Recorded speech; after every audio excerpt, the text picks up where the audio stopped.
Now, if you're a bit of a royal fan, this is the biggest week in 70 years. That's how long it's been since there's been a coronation in the UK. 1953 was Queen Elizabeth's ascension to the throne, and now, of course, King Charles, he's already ascended the throne, but this is the technical end, the coronation.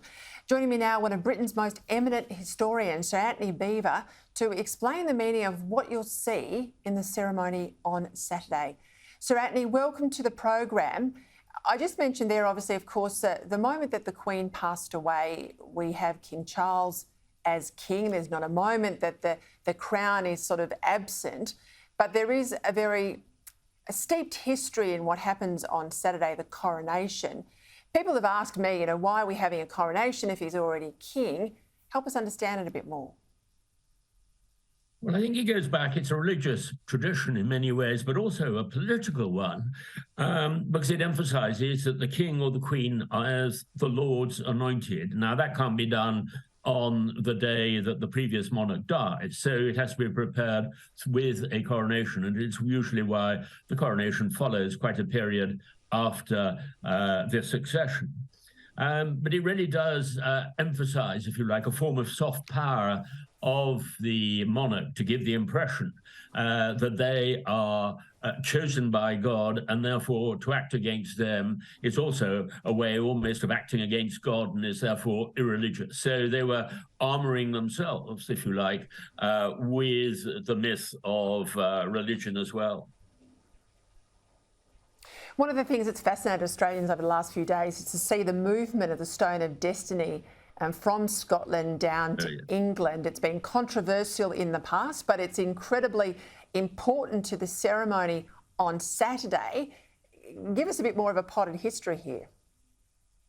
Well, the history is of the Stone of Destiny, or the Stone of Scone, as the Scots would prefer to call it, is an extraordinary one. I mean, by myth, that it was the pillow which Jacob had used and then through various ways arrived in Ireland and was part of the ceremonial tradition of the ancient kings of Ireland and then to Scotland. But it was seized, if you like, by Edward I in the early 14th century, and it was used since 1308 as an absolutely essential element in the coronation of English kings. Now, not surprisingly, this produced tremendous resentment in Scotland. And in fact, in the 1950s, there were Scottish nationalists, young students, who stole the Stone of Scone to remove it, basically to emphasise that it was Scottish rather than English.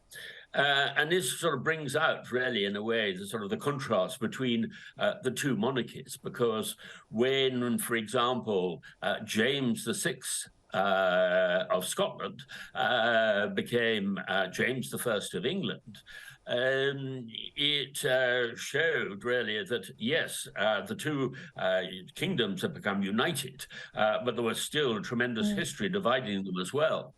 And, for example, Prince William, the Prince of Wales, when he eventually is crowned and has his coronation, the Scots again will emphasise the fact that he may be William the second of Scotland, but he would only be William the fifth of England.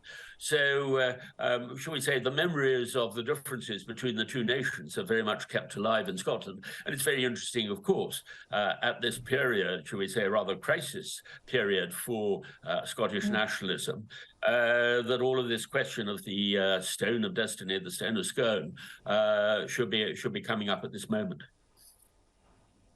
And just quickly, as I understand it, it has a place it sits in under the throne that will be used on Saturday. That is right. Yes, indeed. You have the coronation chair, which is probably, well, not necessarily older, but it certainly goes back to really the 11th century in terms of its use in coronations.